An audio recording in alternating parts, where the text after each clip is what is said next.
what I find, especially with most entrepreneurs, is they became an entrepreneur because they saw a problem that they believe that they could solve. They go after that problem. They create some kind of model that solves it for a specific customer, client, and it was tailored to that individual. But then, because of how most entrepreneurs like myself are wired, is that we like the bright, shiny object and we will jump to the next thing because we've kind of already figured out this thing, right? We've solved that problem. But the really successful entrepreneurs are the ones that can transition from being that simple, solve the problem in that one tiny little lane, and then be able to see that, man, I just solved this really, really big problem for a big company.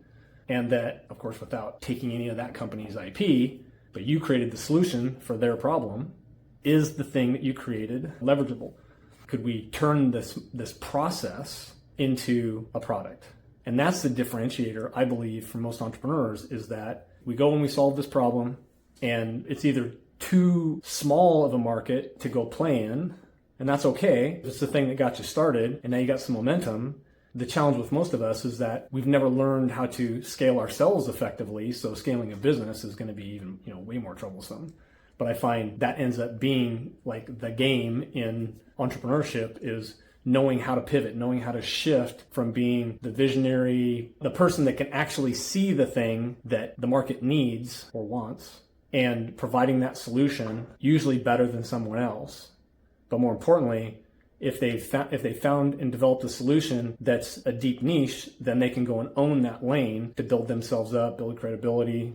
The shift becomes, again, back to how you shift from an entrepreneur to being able to scale and grow yourself, is you really got to have this investment mentality. You got to be able to move from I'm the one that can solve that problem to now how do I leverage that problem?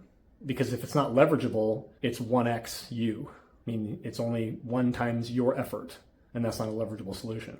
So how do you take the thing that you've developed for somebody else, potentially, and now can take it into a market, or take it and make it a marketable product?